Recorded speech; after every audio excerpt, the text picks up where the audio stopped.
लालू और कालू दो भाई थे। वो किसी जंगल में रहते थे। दोनों की शादी हो चुकी थी।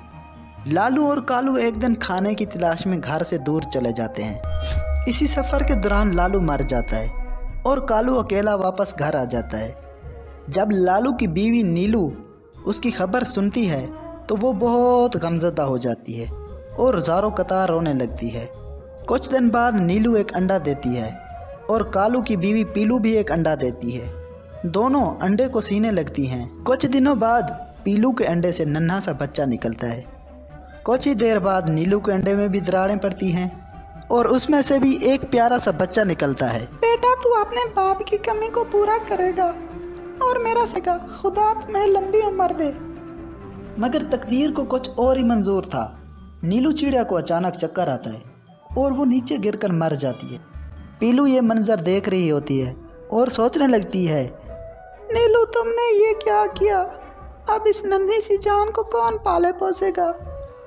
फिर पीलू अचानक नीलू के घोंसले में जाती है और नीलू के बच्चे को उठाकर लाती है और घोंसले में रख देती है और बच्चे से मुखातिब होकर कहती है, आज से मेरे 2 बच्चे हैं। मेरे प्यारे बच्चों, मैं तुम्हें पालने में दिन रात एक कर दूंगी।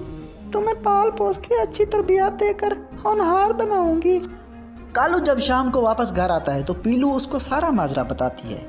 कालू ये सुनकर चिढ़ जाता है और कहता है, तुम्हें किसने कहा कि किसी और का बच्चा उठा कर लाओ और अपने घोंसले में डाल दो? बेवकूफ चिड़िया, हमारा प्यार और मोहब्बत जो सिर्फ हमारे बच्चे को मिलती वो दोनों में बट जाएगी। कालू, तुम इतने खुदगर्ज ना बनो। वो कोई पराया नहीं है, तुम्हारे भाई का बेटा है। मैं तो उसे अपने बेटे की तरह रखूंगी, तुम्हें चाहे मंजूर हो या ना हो। अब सूरज और मुन्ना बड़े हो चुके थे। वो बातों को समझने के काबिल हो चुके थे। देखो मेरे बच्चों, तुमने कभी झूठ नहीं बोलना और ना ही किसी को नुकसान पहुंचाना है और कभी किसी की कोई चीज ना चुराना। ये सब बुरी आदतें हैं, इनसे दूर रहना आप। सूरज बेटा, तुम हमारे सगे बेटे हो। वो मुन्ना, वो तो पराया है, किसी और की औलाद है। तुम होशियार रहना, उसे कभी अपने आप से आगे न बढ़ने देना। कालू सूरज के दिल में मुन्ने के लिए नफरत भर देता है। एक दिन मुन्ना और सूरज खेलने के लिए नदी के किनारे गए हुए होते हैं। खेलते खेलते सूरज मुन्ने से झगड़ पड़ता है और मुन्ने को पीट देता है। मुन्ना सोचता है कि ये मेरा बड़ा भाई है, इसे क्या कहूँ, मैं जाकर माँ को बताऊंगा। घर पहुंचकर सूरज मुन्ने को कुछ बताने से पहले ही झूठ मूठ की कहानी बनाकर पीलू को सुनाना शुरू कर देता है। मामा, मुन्ने ने मुझे बहुत पीटा। मैंने उसे कुछ नहीं कहा। मैं तो छोटा भाई समझकर उसका लिहाज करता रहा, मगर ये बहुत ही नामुराद और बदतमीज है। क्यों मुन्ने, तूने झगड़ा किया अपने भाई से? क्या वजह थी आखिर? क्यों लड़ा तू मुन्ने? मेरी प्यारी माँ, मैंने झगड़ा नहीं किया। सूरज भाई ने ही अचानक मुझ पर हमला कर दिया और मुझे पीटने लगा और अब आपको झूठ कह रहा है। मैं झूठ बोल रहा हूँ खबीस कहीं के? एक तो तुम मुझे पसंद नहीं हो और ऊपर से झगड़ा करते हो मुझसे। चलो चुप करो अब दोनों, आइंदा कभी ऐसा मत करना। लड़ना क्या अच्छी बात है? तुम भाई होकर लड़ते हो। सूरज के दिल में मुन्ने के लिए नफरत बढ़ती चली जाती है।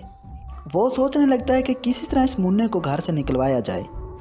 एक दिन सूरज घर में बैठा होता है तो उसके जहन में ख्याल आता है और कहता है, मैं घर से सोने का हार चुरा कर उसे कहीं छुपा देता हूँ और इल्जाम मुन्ने पर लगा दूंगा।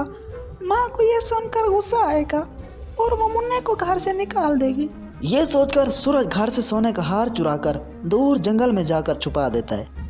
फिर वापस आकर पीलू चिड़िया को कहने लगता है, माँ, तुझे पता है तेरे लाडले मुन्ने ने क्या कारनामा सर अंजाम दिया है? उसने घर से सोने का हार चुरा लिया है और जाकर बाजार में बेच आया है। माँ, मैंने उसे हार चुराते हुए अपनी आंखों से देखा है और फिर मैं उसके पीछे पीछे बाजार तक गया। उसने उसे चोर बाजार में बेचा है और उससे मिलने वाले सारे पैसे जुए में उड़ा दिए हैं। माँ, यह सुनकर पीलू को बहुत गुस्सा आता है और वो जाकर मुन्ने को कहती है, दफा हो जाओ, आज के बाद मुझे इस घर में दिखाई मत देना। मैंने कभी सोचा ही नहीं था कि तुम इस कदर गिर जाओगे और ये नीच हरकत करोगे। पर माँ, मैंने कौन सी गलती की है जो आप मुझ पर इतना गुस्सा कर रही हो? आप मासूम बन रहे हो जैसे तुमने कुछ किया ही ना हो। मैंने तुम्हें यही सिखाया था। माँ, मैं कुछ नहीं समझा। आखिर आप कहना क्या चाहती हो? मैं मैंने तो आपके सिखाए हुए उसूलों को कभी नहीं तोड़ा। तुमने घर से हार क्यों चुराया? अगर तुम्हें रुपए चाहिए थे तो तुम मुझसे बोल देते, मैं तुम्हें दे देती। ऐसी हरकत करने की क्या जरूरत थी? माँ, आपका बेटा इस कदर घटिया नहीं हो सकता कि वो चोरी करने लगे। कौन सा हार? मैंने तो कोई हार नहीं चुराया। आपको जरूर कोई गलतफहमी हो गई है माँ। तुम अपनी बकवास बंद करो और यहाँ से निकल जाओ। मुझे अब तुम्हारी एक बात भी नहीं सुननी। ठीक है माँ, मैं जा रहा हूँ। ये कहकर मुन्ना उड़कर चला जाता है। कुछ दिनों बाद सूरज ने दोबारा जहाँ हार छुपाया था वहाँ से निकालकर उससे खेल रहा होता है। ऐसे में पीली चिड़िया वहाँ आ जाती है और वो उसे देखकर हैरान रह जाती है। जब सूरज माँ को देखता है और हार फेंक कर खामोशी से बैठ जाता है तो पीलू कहती है, ये हार तुम्हारे पास कैसे आया है? तुमने तो कहा था कि मुन्ने ने इसे बाजार में बेच दिया है। तुमने झूठ बोला था ना मुन्ने को घर से निकलवाने के लिए, जबकि हार तुमने खुद ही चुरा कर छुपा दिया था। हाँ माँ, मैंने झूठ बोला था। मुन्ने पर गुस्सा निकालने के लिए मैंने ऐसा किया था। माँ, मुझे माफ कर दो, मैं आइंदा कभी ऐसा नहीं करूँगा। पीलू जब ये सुनती है तो उसके पैरों तले से जमीन निकल जाती है और वो रो रो कर कहने लगती है, ये मैंने क्या कर दिया? अपनी सगी औलाद की बातों में आकर मैंने उस मासूम जान को घर से निकाल दिया। मुन्ने, मेरे बच्चे, मुझे माफ कर देना। मैं तुम्हें समझ नहीं पाई, मैं अपने बेटे की बातों में आ गई। तो दोस्तों, हमें इस कहानी से सबक मिलता है कि हमें झूठ कभी नहीं बोलना चाहिए, क्योंकि झूठ कभी नहीं छुपाया जा सकता। किसी न किसी दिन उसका पता जरूर चल जाता है। प्लीज दोस्तों, आपने अगर हमारे चैनल को सब्सक्राइब नहीं किया तो जल्दी से सब्सक्राइब कीजिए, वीडियो को लाइक कीजिए और ज्यादा से ज्यादा शेयर कीजिए। शुक्रिया।